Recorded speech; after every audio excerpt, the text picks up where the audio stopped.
Olá, pessoal, bem-vindos a mais um episódio de Mil Crimes. Eu sou a Bruna e hoje é um mini episódio, então sou somente eu e também não temos recadinhos, vamos direto para a história de hoje.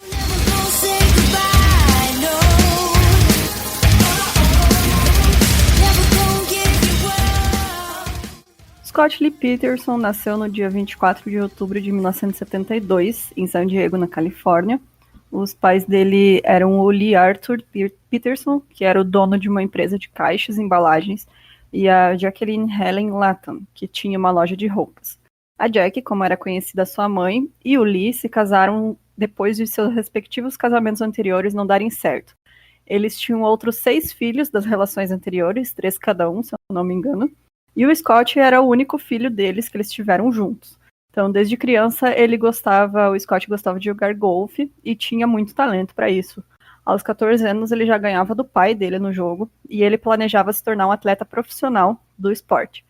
Em 1990, então, ele entrou para a Universidade do Arizona com uma bolsa parcial de atleta e um de seus colegas na universidade também tinha estudado com ele no ensino médio.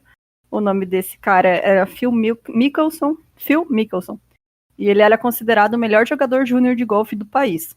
Ele teve a carreira dele ameaçada pelo Scott, porque o Scott levava ele para festas, para beber e sair com mulheres, e aí essas festas resultavam em ressacas que atrapalhavam o desempenho do Phil. O pai do Phil, então, achava isso um absurdo, reclamou com o treinador de golfe da universidade, e aí o treinador acabou expulsando o Scott do time. Ele foi transferido então para a Universidade Politécnica da Califórnia, onde ele começou a estudar agronomia. Ele era visto como um aluno modelo por todos os professores do curso.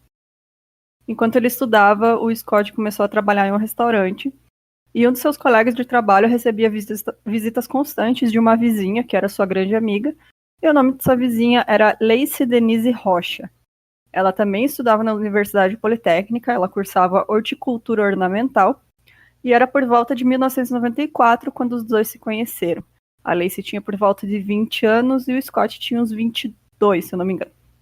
A Lacey deu o número dela para o Scott e comentou com a mãe dela que ela tinha conhecido o homem com quem iria se casar. Então vamos conhecer um pouquinho da história da Lacey. A Lacey Denise Rocha nasceu no dia 4 de maio de 75, em Escalon, Califórnia. Os pais dela eram a Sharon e o Robert Rocha, que eram os donos de uma fazenda leiteira. A Lacey e o irmão mais velho dela, que era chamado Brent, desde cedo eles trabalhavam na fazenda da família. Ela gostava muito de jardinagem, que ela praticava com a mãe, e acabou desenvolvendo esse interesse por plantas, que a levou a escolher então a graduação dela no futuro, né? Quando ela ainda era criança, os pais dela se separaram e ela e o irmão foram morar com a mãe na cidade de Modesto.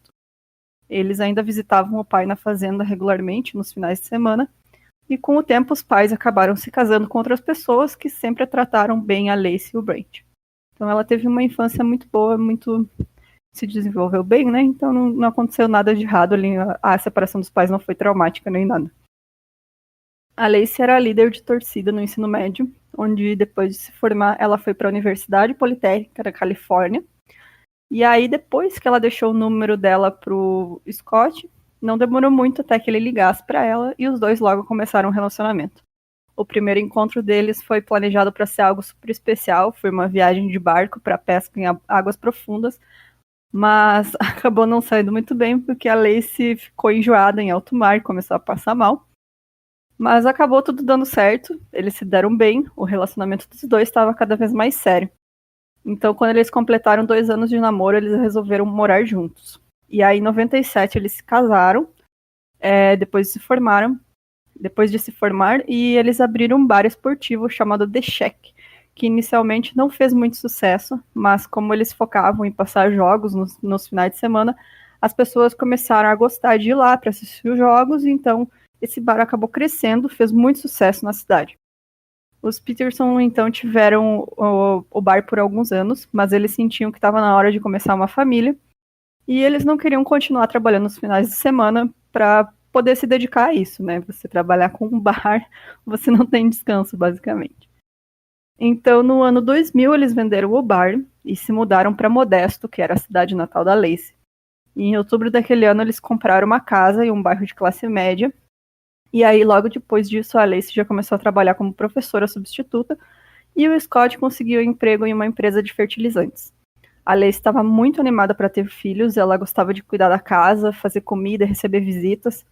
E aí todo mundo ficou muito feliz quando em 2002 ela descobriu que estava grávida e o parto era esperado para o dia 16 de fevereiro de 2003. Eles escolheram, quando assim que descobriram que ia ser um menino, eles escolheram o nome de Connor para o seu primeiro filho. Aí a família, né, parecia ser a família perfeita, eles estavam muito bem, os dois trabalhavam, tinham uma casa bonita, até que no dia 24 de dezembro de 2002, a Lacey, que então estava grávida de 8 meses e meio, ela ficou em casa enquanto o Scott saiu para pescar. Segundo o Scott, ela ia passar pano na casa, assar biscoitos e depois passear no parque com o cachorro deles, que era um Golden Retriever chamado Mackenzie. Porém, na manhã seguinte, uma vizinha viu o Mackenzie solto na rua, ainda com a guia, e levou ele até o jardim dos Peterson. Ela não foi a única pessoa a fazer isso. Durante todo esse dia, de manhã até de tarde, quando o Scott chegou, todo esse dia 25, né, 3 vizinhos no total levaram o Mackenzie de volta para casa, e sem saber que a Lacey já estava desaparecida. O carro dela permaneceu na garagem, e o Scott conta que ele chegou naquela tarde e a casa estava vazia. Quando a Lacey não apareceu até às 5h15, ele começou a se preocupar, e aí ele ligou para a sogra.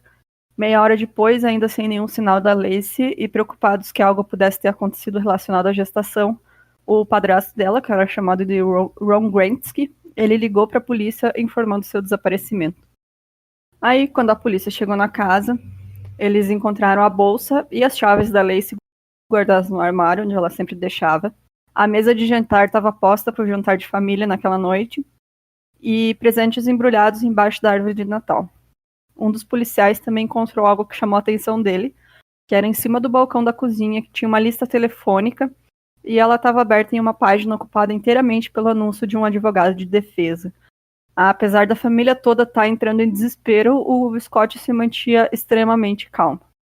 Durante a semana seguinte, então, o caso ganhou mídia nacional, porque é o desaparecimento de uma gestante, né, tão perto de dar luz, já estava no final da gestação.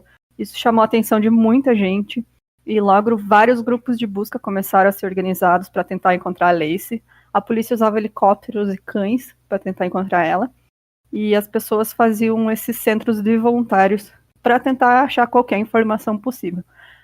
No dia 30, então, uma vigília foi feita pelo Scott e a família da Lacey na tentativa de chamar ainda mais atenção para o caso.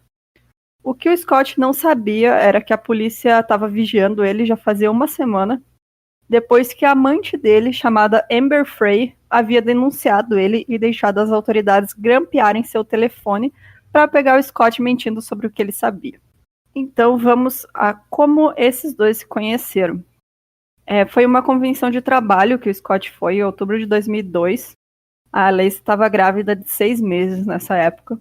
Ele deu em cima de uma mulher que tinha conhecido no evento. E aí, quando ela recusou, dizendo que ela já era noiva, ele implorou para que ela arranjasse uma amiga para ele. Ele dizia que ele estava cansado de sair com mulher burra e que não queria mais encontro só de uma noite, ele queria algo permanente. E aí essa mulher, que se chamava Sibley, ela sugeriu que ele conhecesse sua amiga Amber quando eles voltassem da viagem. Essa não seria a primeira vez que o Scott trairia a Lacey, ele vinha fazendo isso desde os tempos da faculdade. Segundo a polícia apurou, ele teve pelo menos outras 2 amantes, além da Amber, né? Então, um mês depois, em 20 de novembro, o Scott saiu para o encontro com a Amber, né, o primeiro encontro deles. Eles foram num jantar e depois foram para o hotel onde ele disse que ele estava hospedado. A Amber conta que ele era um típico romântico, que ele colocou morangos nas taças de champanhe que os dois tomaram e tratou ela super bem. Eles tiveram mais alguns encontros, que o Scott mentia para Lacey, por exemplo, que estava com o pai no Alasca para pescar, para que ele pudesse passar vários dias seguidos com a Amber, né, que eram os feriados de ação de graças. Foi em 6 de dezembro que a Sibley, que havia arranjado os dois, foi tirar satisfações com o Scott porque ela descobriu que ele era casado. Aí o Scott começou a chorar histericamente. Disse que, na verdade, ele não era casado, ele era viúvo. A mulher dele tinha morrido recentemente E foi isso também que ele contou para Amber. Ele disse que era tudo muito doloroso para poder ficar conversando sobre isso. E aí ele disse que eram os primeiros feriados de final de ano que ele ia passar sem a mulher dele. E a Amber acreditou, né? Não tinha por que ela não acreditar naquilo. 2 dias depois, o Scott estava pesquisando em seu computador sobre o movimento das marés na Baía de São Francisco e ele comprou um barco por $1.400 em dinheiro. A Amber, que tinha uma filha, ela não desconfiava que o Scott era casado, né? E que ele esperava um bebê com a Lacey. Então ela começava a planejar uma família com ele, afinal, eles já estavam em um relacionamento relativamente sério. Ela comentou que gostaria de ter outro filho no futuro, mas o Scott se recusou, disse que apenas a filha que ela já tinha já era o suficiente, e que se precisasse ele ia fazer uma vasectomia, se ela insistisse nesse assunto. Então, uma semana depois do desaparecimento da Lacey, a Amber se assusta ao reconhecer o Scott na TV. Ele estava dando uma entrevista suplicando para que a esposa voltasse segura para casa. Aí, a Amber foi lá e confrontou ele sobre sua vida dupla, né? Perguntou qual que foi a perda da mulher que ele tinha contado, né, quando os dois se conheceram. E ele disse apenas que haviam diferentes tipos de perda. Quando a Amber perguntou se ele sabia onde que a Lacey estava naquele momento, ele disse que ela estava viva em Modesto. E aí a Amber estava muito desconfiada. Isso aí não tá certo, ele mentiu para mim que era casado. Vai saber o que mais que ele tá mentindo, né? Então ela foi até a polícia, contou tudo sobre o caso dos dois, tudo que ele tinha dito para ela. E aí a polícia aproveitou que o Scott não tinha ideia que a Amber tinha entregado ele e usou ela como isca para tentar pegar o Scott nas mentiras dele. E foi no caminho daquela vigília para sua mulher grávida desaparecida que o Scott ligou para Amber. Ele mentiu para ela que ia para a França passar o ano novo em Paris. Disse que imaginava que os dois seriam felizes juntos pelo resto das suas vidas. E ele deu um número europeu falso, que na verdade era apenas um número aleatório que redirecionava para o celular dele. Então, no dia seguinte já ele ligou para Amber de novo, dizendo que estava em Paris e que só queria dizer o quanto ela era linda. A Amber logo depois disso foi para a imprensa denunciar o caso que ela teve com o Scott. E quando repórteres começaram a perguntar para ele se a Lacey sabia de tudo isso, ele disse que sim, ela sabia, não estava muito feliz, mas que não era o suficiente para separar os dois. Que ela tinha ficado chateada, mas que não ia terminar o casamento por isso. E aí, em 13 de abril de 2003, um casal estava caminhando com um cachorro pela praia, encontrou um corpo em decomposição, porém ainda preservado, de um feto bem desenvolvido. Ele ainda tinha parte do cordão umbilical que parecia ter sido arrancado e não cortado, como seria um parto. E na autópsia foi encontrada uma fita de nylon em volta de seu pescoço e um corte significante em seu corpo. Um dia depois, uma pessoa encontrou o corpo de uma mulher recentemente grávida, a pouco mais de 1 quilômetro onde o corpo do bebê foi encontrado. O corpo dela estava em avançado estado de decomposição, ela tinha sido decapitada e esquartejada, e no dia 18 de abril, os exames de DNA confirmaram a identidade dos corpos, que eram a Lacey e seu filho Connor. A causa exata da morte da Lacey nunca foi determinada, eles não conseguiram descobrir o que aconteceu. E ela tinha algumas lesões, né, alguns ossos quebrados, costelas, que não dava para saber se foi antes ou depois da morte. O que os médicos legistas suspeitam é que o bebê havia morrido dentro do útero quando a Lacey foi morta, e aí ele ficou protegido até que o corpo dela expulsasse, por isso que ele não estava tão decomposto quando foi encontrado. Mas assim, não tem como saber isso com certeza, ou se o Connor foi retirado da barriga da mãe ainda com vida. O que eles sabem é que ela não teve um parto normal, porque, né, a cervix dela estava intacta. Então não dá para saber se ele chegou a ser retirado do útero ou se ele morreu ainda ali dentro. Assim que o DNA foi confirmado, o Scott foi preso próximo a um campo de golfe. Ele havia pintado o cabelo e estava com o carro cheio de equipamentos para acampar. Ele também tinha $15 mil em dinheiro, 4 celulares, várias peças de roupa e 2 carteiras de motorista, que era a dele e do irmão. Ele dizia que estava vivendo no carro para evitar a atenção da mídia, mas a polícia viu isso tudo como uma indicação de que ele estaria tentando fugir. O Scott foi julgado e condenado culpado por 2 assassinatos de sua mulher Lacey e seu filho ainda não nascido Connor. Então, em 12 de novembro de 2004, o júri condenou o Scott nessas 2 acusações de assassinato e ele foi sentenciado à pena de morte.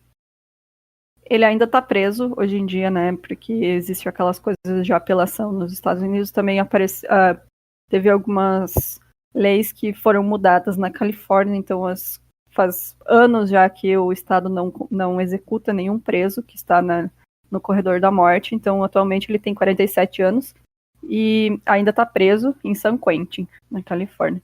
E, bom, o New York Post colocou 10 razões pelo que o júri deliberou para que o Scott fosse condenado. Essas eu vou citar todas elas, que são: número 1, ele foi pescar a pouco mais de 1 quilômetro de onde os corpos foram encontrados, com aquele barco que ele tinha comprado, né, em dinheiro. Número 2, ele ficou sorrindo durante todo o julgamento. Os júris, o pessoal que era jurado, comentou que, assim, desde quando eles descobriram que a mulher estava sumida, ele nunca transpareceu ser uma pessoa que estava triste porque a mulher grávida sumiu. Então, isso era muito desconcertante, assim, ele ficou sorrindo durante todo o julgamento. Número 3, ele contou para Amber que ele tinha perdido sua mulher 2 semanas antes dela desaparecer. Número 4, ele foi testar o barco e disse que deixou a mulher grávida para passar pano na casa. As pessoas acharam muito estranho, porque ela realmente estava no final da gravidez. Uma mulher grávida, assim, uma gravidez tão avançada, assim, não vai conseguir ficar passando pano na casa, né? Muito estranho ele ter falado isso. Número 5, ele impedia que a polícia usasse fotos da Lacey, onde ele também aparecia. Todo mundo achou isso muito estranho. Número 6, ele sempre se referia ao seu filho desaparecido como o bebê de Lacey e não o seu. Número 7, ele pagou por um canal de pornô hardcore logo depois que a Lacey sumiu. Assim, não dizendo que isso seja errado, mas realmente é muito estranho. A sua mulher com o seu filho que ainda não nasceu, ela está grávida, sumiu e aí você faz o quê? Você vai lá e aluga um canal pornô, sabe? É muito estranho mesmo. O comportamento dele durante todo esse tempo foi muito estranho. Não que você saiba como vai reagir numa situação dessas, mas, né, enfim, não acredito que ninguém que seja inocente faria coisas desse tipo. Número 8, ele foi várias vezes para a Baía de São Francisco, onde os corpos foram encontrados. Número 9, ele tinha 15 mil em dinheiro e o passaporte no carro quando ele foi preso. E número 10, ele geralmente se portava e parecia ser uma pessoa extremamente arrogante. Então, ele não transparecia mesmo ser um marido em luto ou que estava à procura de sua esposa sumida. Ele parecia mesmo ser que para ele não tinha nada, não aconteceu nada errado, tá tudo bem. E aí, a morte da Lacey e do Connor foi usada como base para a criação da Lei das Vítimas Não Nascidas de Violência, que ficou conhecida como a Lei Lacey-Connor. Essa lei federal diz que qualquer pessoa que cause morte ou dano a uma criança não nascida em uma mulher grávida será acusado de crime separado. A lei exclui explicitamente o aborto, né, porque ele é liberado em muitos estados americanos, dizendo que nenhuma pessoa será processada por realizar um aborto, nem a mulher nem os profissionais, e que essa lei só se aplica quando não há consentimento da mulher em terminar a gravidez. Teve um outro caso também de uma mulher que foi vítima de um assalto, e ela estava grávida de 9 meses e a criança, ela acabou tomando um tiro na barriga, a criança morreu. E aí, antes a lei dizia que a criança teria que nascer viva para a pessoa poder ser condenada, né, pelo crime de assassinato. Mas aí depois com essa lei que eles conseguiram passar hoje em dia, então são esses casos, a pessoa é condenada por 2 assassinatos, se a mãe morrer também, né? São 2 pessoas diferentes que são as vítimas. Como eu comentei, então, o Scott ainda está vivo, ele está atualmente com 47 anos, está preso. E, bom, gente, esse foi o caso de hoje. Mais um de como são conhecidos os aniquiladores de família, né? Que são esses caras que aparentemente são pessoas normais e que do nada resolvem matar a sua família inteira. Até o próximo episódio. Se vocês quiserem entrar no nosso site, dar uma força lá, meuemcrimes.com.br. Lembrando que se você tiver alguma história que você queira que a gente conte aqui no podcast, pode mandar no nosso Instagram, @meuemcrimes, no nosso Facebook, entra lá na página, e no nosso grupo do Facebook. E tem também um e-mail que é mileumcrimes@gmail.com. É isso então, e até a próxima.